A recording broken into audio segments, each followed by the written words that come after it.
नमस्कार, राजनीतिक खबरों के सबसे दिलचस्प ठिकाने में मैं रूपेश मिश्रा आप सभी का स्वागत करता हूं। सूबे के मुख्यमंत्री अशोक गहलोत ने पायलट के बागी कुनबे पर अब अंतिम ब्रह्मास्त्र चला दिया है। यानी यह गहलोत कैंप की ओर से चलाया गया आखिरी दांव है। अब देखना यह होगा कि क्या इस आखिरी ब्रह्मास्त्र पर पायलट के कुनबे पर कितना असर पड़ता है।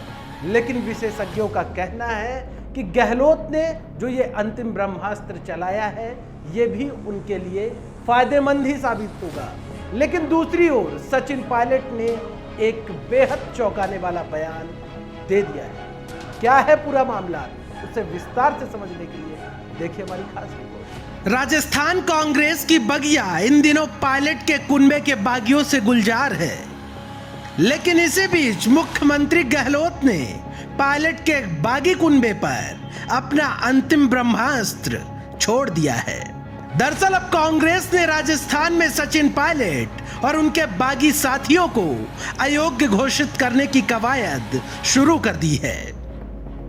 खबरों के मुताबिक पार्टी की शिकायत के बाद विधानसभा अध्यक्ष ने इन सभी 19 असंतुष्ट विधायकों को नोटिस जारी कर शुक्रवार तक जवाब मांगा है।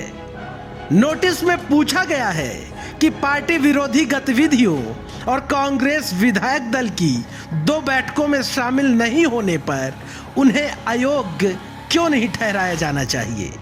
गौरतलब है कि कल हुई विधायक दल की दूसरी बैठक में सचिन पायलट को राजस्थान कांग्रेस के अध्यक्ष पद और राज्य के उप मुख्यमंत्री पद से हटा दिया गया था।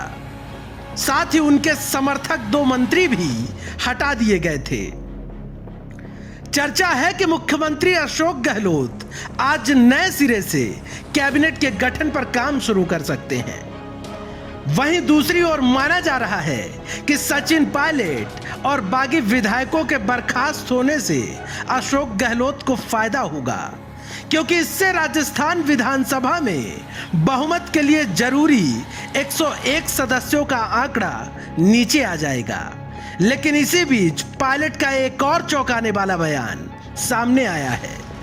सचिन पायलट ने एक बार फिर कहा है कि वो भाजपा में शामिल नहीं हो रहे हैं। खबरों के मुताबिक उनका कहना था कि अभी भी मैं कांग्रेस का मेंबर हूं, कुछ लोग मेरा नाम भाजपा से जोड़ रहे हैं, मेरी इमेज खराब करने की कोशिशें की जा रही हैं। उन्होंने बगावत क्यों की, इस सवाल पर उनका कहना था कि वो मुख्यमंत्री अशोक गहलोत से सिर्फ इतना ही चाहते थे कि वो जनता के किए गए वादे पूरे करें। उन्होंने यह भी कहा कि पार्टी के अंदर चर्चा का अब कोई मंच बचा ही नहीं था। Bureau report, the fact India.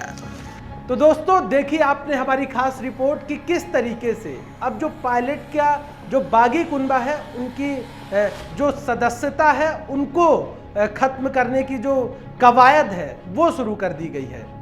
और जो अब पूरी गेंद है इससे जुड़ी ही हुई वो अब विधानसभा अध्यक्ष डॉक्टर सीपी जोशी के पाले में पहुंच गई है।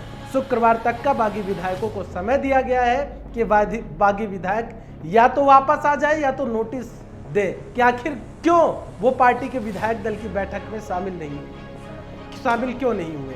वहीं बड़ा सवाल यहाँ पर यह भी खड़ा होता है, जो विशेषज्ञ बता रहे हैं कि अशोक गहलोत को इससे फायदा ही होगा, क्योंकि यदि पायलट के जो 19 विधायक है उनकी सदस्यता रद्द कर दी जाती है तो जो बहुमत का आंकड़ा है वो नीचे आ जाएगा। लिहाजा गहलोत कहीं ना कहीं संख्या बल के आधार पर और मजबूत हो जाएंगे। इस सियासी उठापटक से जुड़ी जो भी तमाम खबरें होंगी, जो भी तमाम अपडेट होंगे, हम आपके पास पहुंचाते रहेंगे।